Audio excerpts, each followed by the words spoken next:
What if the moment everything fell apart was actually the moment everything began? What if the wall you hit, the breakdown, the week you couldn't get off the couch, the day your body finally said no, wasn't failure? What if it was your body doing the most intelligent thing it has ever done? What if collapse, was never the end of the story? What if it was the beginning of the one you were always meant to live? Here's what most women think when they collapse. Something's wrong with me. I'm falling apart.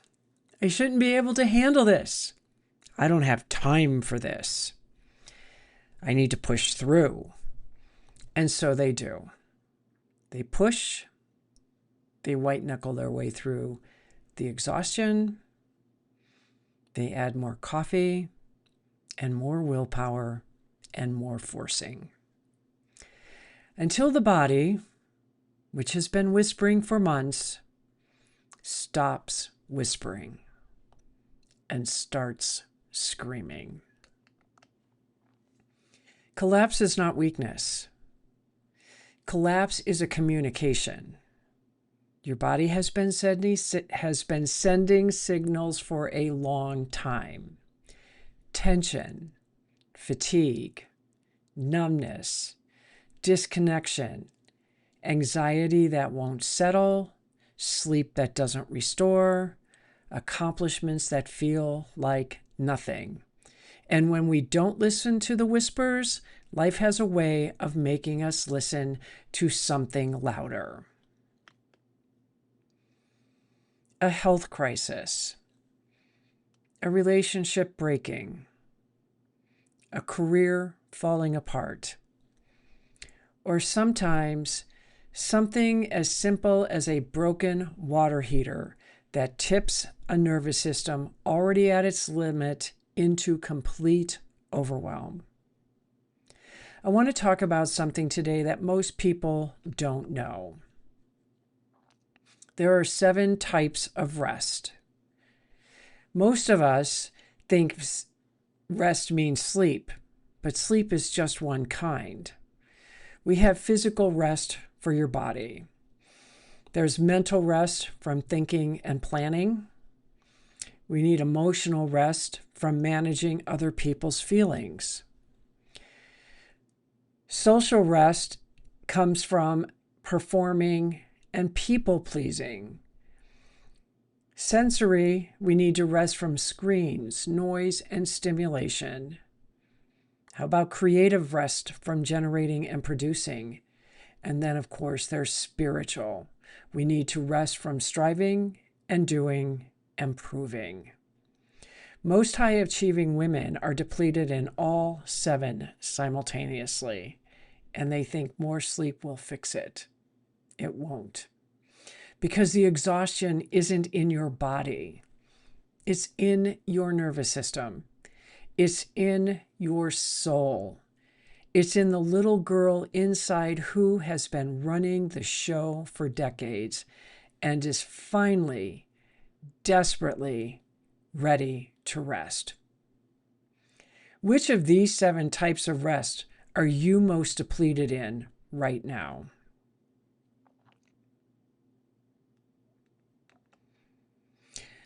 I want to share a little bit about how I discovered all of this. And it is from the water heater breaking in May. And I thought I was doing okay. I was just coming off the detox. Sal's going to be going to Texas for a month. And that tipped me so far into overwhelm, I couldn't even believe it. Even Sal was in overwhelm, primarily because we deal with water losses in our basement all the time. I mean, this is like the 3rd one now since I've been in here, so I'm almost averaging 1 a year. And it was just too much. I mean, we were both coming off this 90-day detox. Our bodies are doing things that we're not used to it doing. We're He's leaving. We're facing the water loss. He's worried. I'm worried. And it just felt like everything was impossible. And God knows that's how life always works. When we think we can't take on anymore, we do.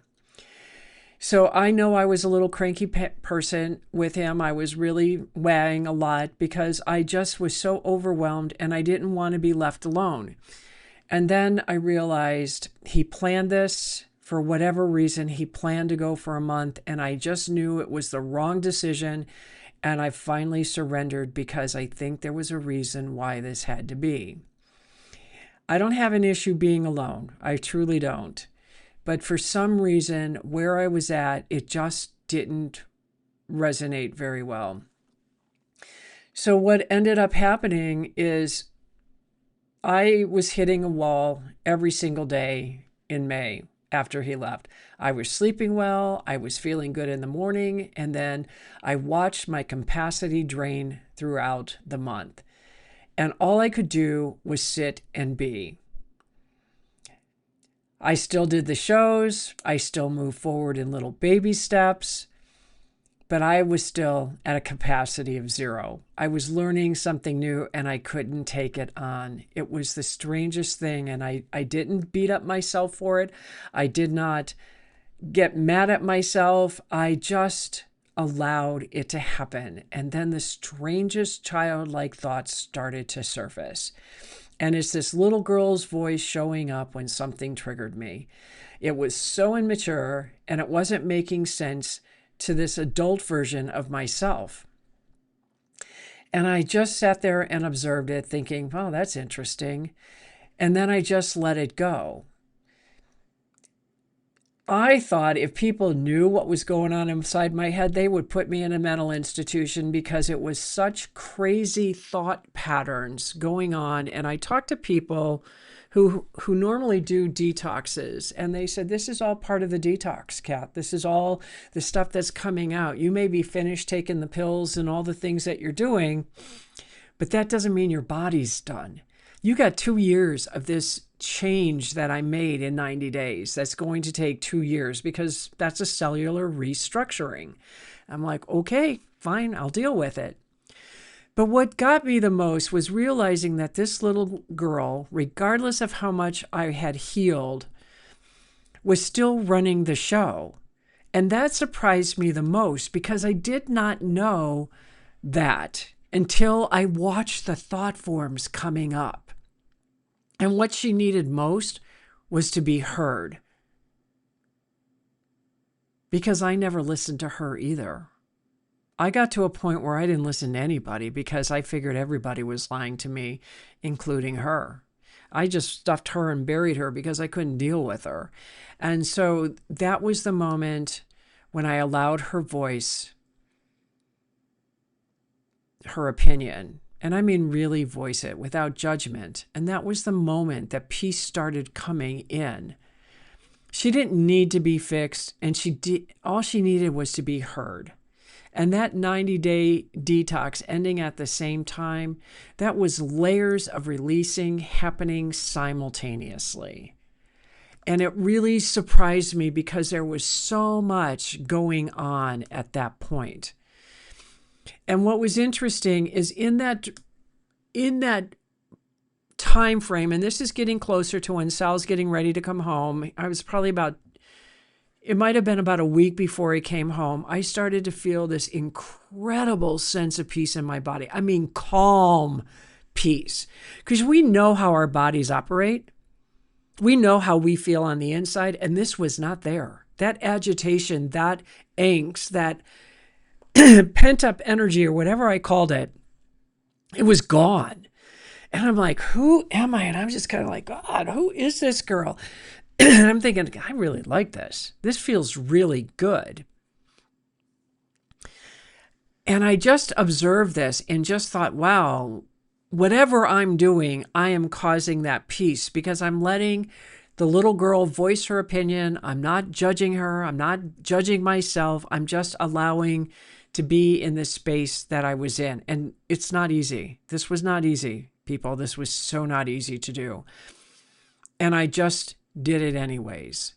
I just did what I needed to do. And yes, there was still some head trash going on about I should be doing this and this and this, but I didn't beat myself up for it. I just allowed it to do because I knew that I couldn't do any more. All I could do was what I did, and that was virtually a whole lot of nothing. And when I learned about the 7 types of rest at that point, that's when I realized I was all 7 of them simultaneously. I couldn't do anything more creatively. It was like I felt so dried up on so many levels. I mean, I'm not one to sit on my phone all day, but I am on my computer creating content and trying to find ways to make money. And building things and trying to get my business moving in a different direction. So I give you all of that. I do that. But it's also a lot of mental fatigue when you're doing that, trying to come up and you're learning, and I'm learning from people and I'm growing and I'm doing all the stuff that I need to do. And then there's this spiritual thing going on and I'm like, God, I feel like they're not even talking to me. And it's like, but I don't even know if I could handle them talking to me. I mean, this is how I was like talking to myself.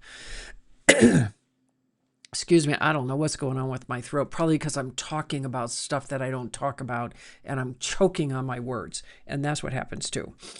So anyways, the whole point is I was starting to wake up completely different.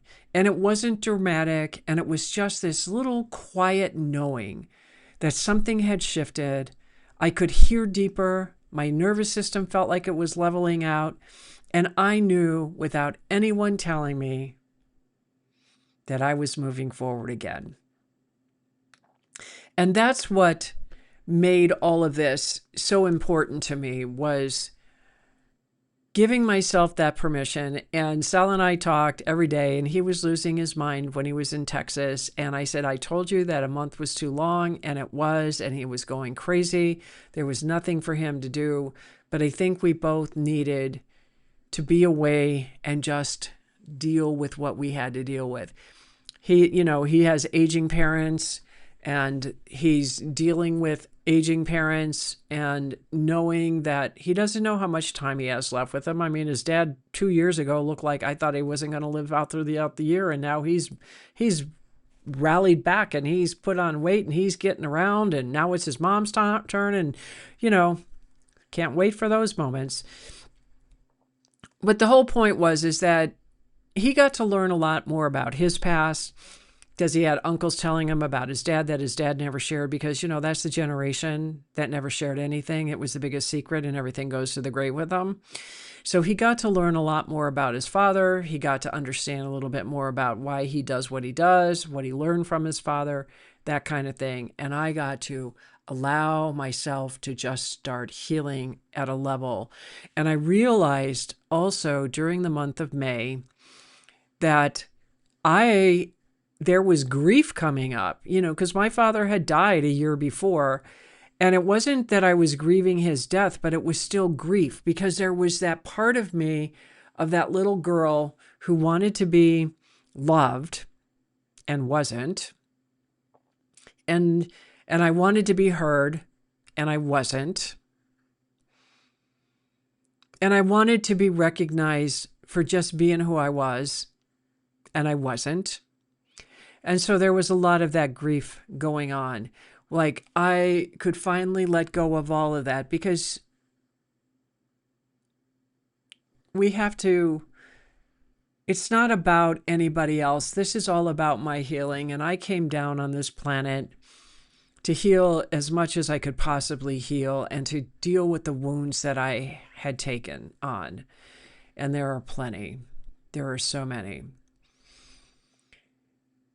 And I know who I am because of it. And the one thing that I feel like that's happening as the nervous system is healing, as I'm understanding the language of the body, and believe me, it's a very complicated language.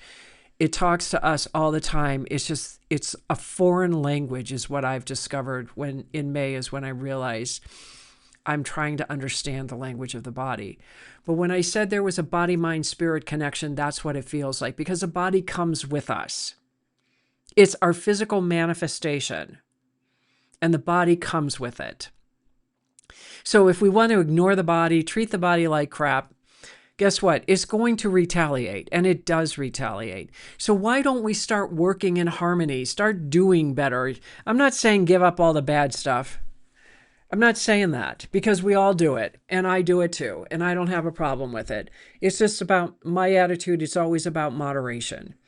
So let's start recognizing the body and being grateful for the body that we have, because you know what? You created it. It's your creation. I used to get mad at my body when I was sick, and I finally decided one time, is like, you know what? I'll give you 24 hours. That's all I'm giving you. And you know what? It allowed that, because that's what I gave it. Now I give it a little more time. But see, thank God I'm not one of those sickly people. Thank God, thank God, thank God. I'd go crazy. But when there's things going on, I'm on high alert. I'm paying attention to see if it's just a moving thing or if there's something seriously going on. And I pay attention to my body, because you know what? I may be aging, but I'm not dying and I'm not slowing down. I'm still moving forward. And until the day I take my last breath, I'm going to keep moving forward. I didn't die 30 years ago, and I'm waiting to be buried. I am still living my life. And for me to live the life that I want, that means I have to take care of my body, and I want to take care of my body because I've been taking care of it my whole life. It's been good to me, and I want to be good to it. So it's about changing your perspective of what you have about your body. It's not about beating yourself up when you collapse, because if you're collapsing, there's a reason. And instead of being angry at yourself or thinking you're a failure or you're not a team player or you're a slacker or whatever comes up, and believe me, I have been told all those things, and I've even said them to myself. I'm not that. I need to take care of me. Self-care is critical, especially in today's day and age. So I just want to leave that with you, is just be nice to yourself. Just love yourself. You chose your body for whatever reason, whatever your ailments are, whatever it is, you chose it, and be grateful for it and take care of it, because this is what houses the essence of you, is this body. It's an earth suit. That's all it is. So why not take care of it? So right now, I'd like you to take out a piece of paper.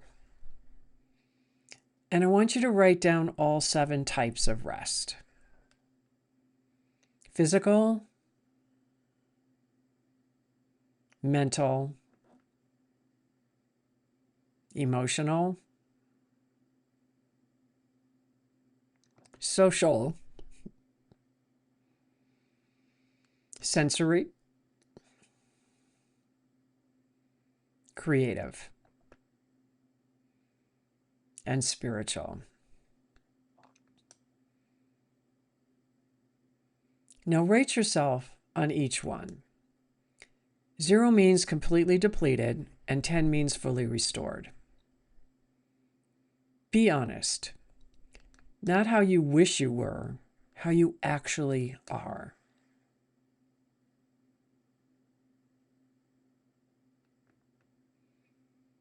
Look at your lowest scores. Those numbers are not failure. They are messages. They are your body telling you exactly where it needs your attention. Pick the lowest one, just one, and ask yourself, what would one small act of this kind of rest look like today? Not a week at a spa, not a complete life overhaul, just one small thing. Today, small, consistent, and trusted.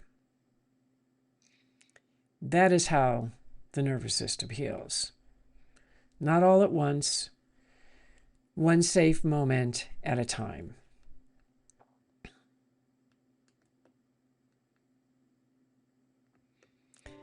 Find a comfortable position.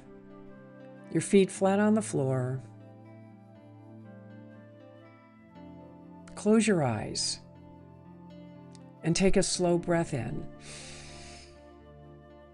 and exhale.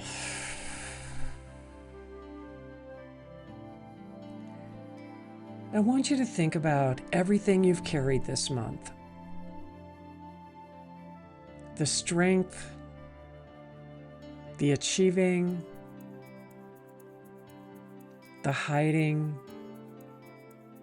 and the running. And I want you to acknowledge yourself for all of it. Not with judgment, with compassion. You did what you had to do. You survived what you had to survive. You held what you had to hold. And now, right here, right now, you are allowed to put it down. Place your hand on your heart and say, my collapse was not failure.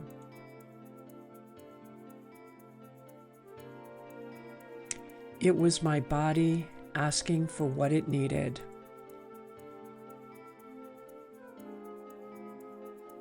I am learning to listen. I am learning to rest. I am learning to trust. The little girl inside me is heard.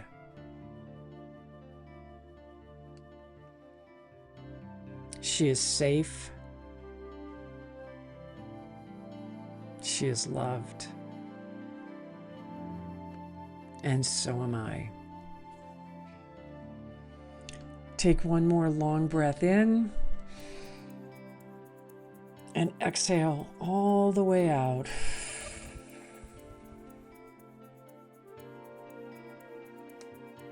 Stay here as long as you need. And open your eyes when you're ready.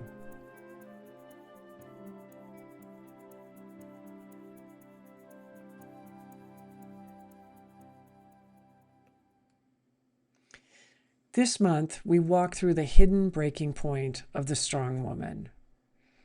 We looked at why your body can't shut off, why strength costs more than anyone tells you, why asking for help feels like betrayal, why success can become a prison, and why collapse, when it finally comes, is not the end. It is the most honest moment of your life. The moment your body finally tells the truth that your mind has been managing for years. And if you listen, really listen, what you will find underneath the collapse is not emptiness. It is peace. A peace you have never felt before. A quiet knowing. A nervous system finally leveling out. A little girl finally heard. That peace is available to you. I promise you, it is available. Because I found it in May, on an ordinary day, with a broken water heater and a partner about to leave, and a body that finally said, enough. I listened, and it changed everything. Next week, we begin a brand new series, Why Everything Feels Empty. Because once the collapse settles, a new question emerges. If I'm not defined by my strength, then who am I? That is where August takes us, and I cannot wait. Share this series with every strong woman you know. And if you are ready, come inside the I Am the Light Sanctuary. I am offering a 7-day free trial. Look around, listen to the meditations, Check out the Light Activation Guide. And if you find value, join. No pressure, just an invitation. The link will be in the show notes. I'm Kathleen Flanagan, and you don't have to carry this alone.